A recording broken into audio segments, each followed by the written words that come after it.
I'm sucking on a candy. Alright, what's up, people of the world? It is me again, Alex Swimmer, aka AP3 Jones. Welcome to what is going to be one of the last two Loud House episode reviews for 2017. These two episodes, Snowy Out and Snowy Down, both count as the season finale of Season 2 for 2017. And yeah, this episode premiered as a whole half hour. And I'm glad the Loud House has started to do that again, premiere whole half-hour episodes instead of premiering just a 15-minute segment and like splitting those up into two across 2 different days.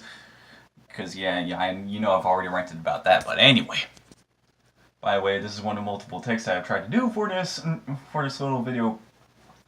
Because oftentimes I like to pretend that this is my first take, and then the fact of the matter is, it never always is the first take. It always takes me a couple of takes to actually get a damn video started.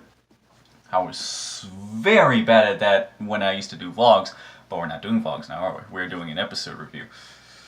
Let's get on with the first episode of the season, you know what I mean, Snowy Out. Because yeah, Snowy Out and Snowy Down have almost the same exact title and title cards too.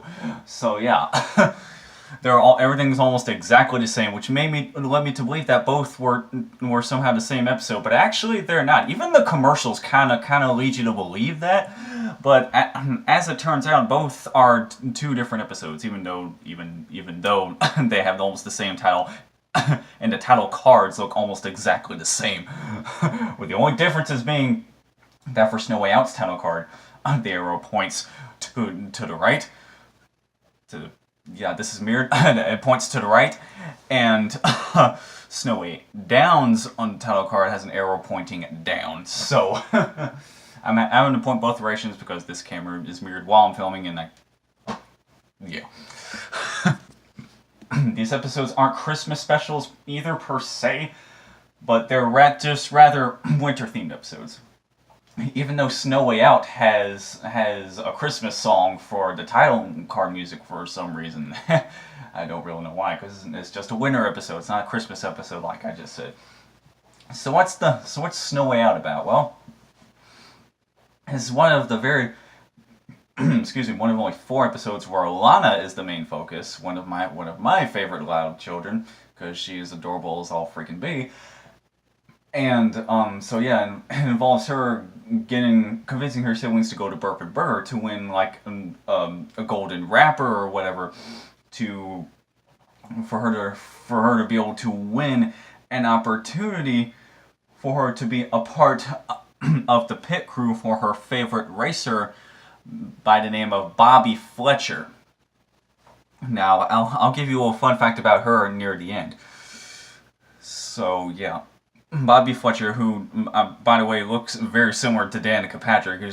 She's basically the Loud House's version of Danica Patrick, except Bobby Fletcher has a red and yellow color scheme for her race car. And I believe her race number is 88. If I remember correctly, I believe that's what her race number is. So they go to Burp and Burger, they try to get all these they try to eat as many burgers as they can. They eat like 3 rounds of burgers before they wind up getting too full. But Lana winds up finding, well, not Lana. At first, Lana thinks she didn't find any of the golden wrappers, or the golden wrapper, after eating 3 rounds of freaking burgers. Turns out Lenny was the very last person to find the golden wrapper, and then Lana gets excited, but things are foreshadowed along the way that there was a snowstorm coming, and because of everyone's, or mostly Lana's ignorance and selfishness, they wind up getting trapped in Burp and Burger because of it. They wind up literally getting snowed in. So yeah, they try to find a way out because there's snow way out. You know I had to do that at some point during this video, and I'm gonna do it again for the next one, but I don't know where that came from. That wasn't scripted. I literally just found that in my pocket. so yes, they can't escape the damn facility. That is until Flip comes along. So yeah, we get to see Flip again. as hilarious as ever. Another John DiMaggio character, one of 3 characters that John DiMaggio voices. So, they tried.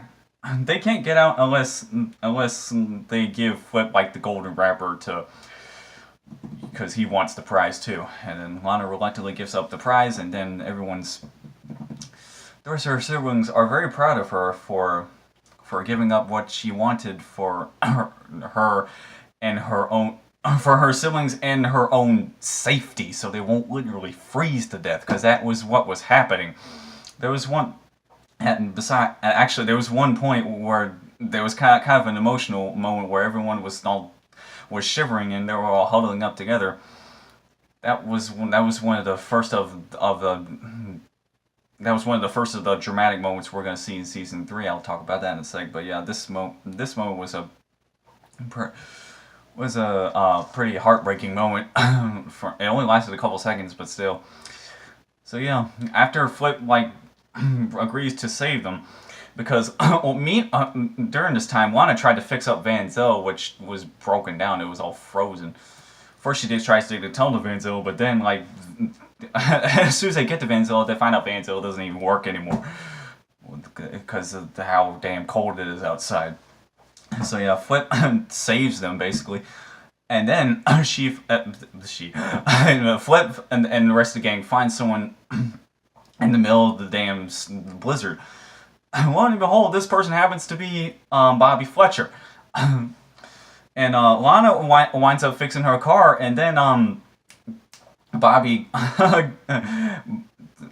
winds up giving her phone number. She's like, call me when you're 18. So she basically, even after giving up her prize ticket, Lana still winds up being able to work with Bobby Fletcher after all. So yeah, that's the good karma. That's basically the moral of the episode. Yeah. Sacrifice what you want for others, and you'll get good karma out of it. So yeah, I'm trying to think. The very ending was Bobby Fletcher throwing a snowball at Flip's face, and it kind of ends abruptly, honestly. But yeah. What I think of the episode, I thought it was great. It was a 9. I give it a 9 out of 10. Another episode where Lana is the main focus is always a plus. Plus, I thought this would be the first episode where Lana gets antagonized against, because damn near every Loud family member has gotten antagonized against. Lincoln has been in this predicament more times than I can count. Because the only ones that haven't been antagonized against are Lana, Rita, and Lily. I don't know how they would. I kind of have an idea of how they could antagonize Lily. I mean, even though she's a baby, I still think there might be a certain way that they could do it. I don't know. But yeah, let me give you some random fun facts about voice actors. Bobby Fletcher is actually voiced by Dale Earnhardt Jr.'s niece. I don't remember her name, but that's who happens to voice her. I was wondering if I didn't recognize who voiced her, Bobby Fletcher. I figured it had to have been somebody from NASCAR or somebody related to a NASCAR driver. And Colin Dean voices some other female character, actually. My mom caught that and I didn't for some reason. But guess who comes back for this episode? Grant Palmer, none other than the second voice actor for Lincoln Loud. He actually comes back, not to play Lincoln, but to play the Bourbon Burger employee. I did not realize this at all until I read that on the wiki.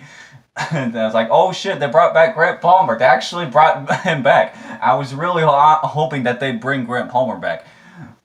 And somehow, because they did that for the old voice actors in the Jungle movie. And even before the Jungle movie, I was hoping for a long time that they would bring back Grant Palmer to voice some character in the show. Hell, maybe even to even voice an older Lincoln for maybe a Flash Forward episode. I kind of hope a Flash Forward episode happens, kind of like what The Simpsons has done. So yeah, we can see episode from Lily at an age where she can talk and has a more developed personality. But I'm getting way off topic now, aren't I?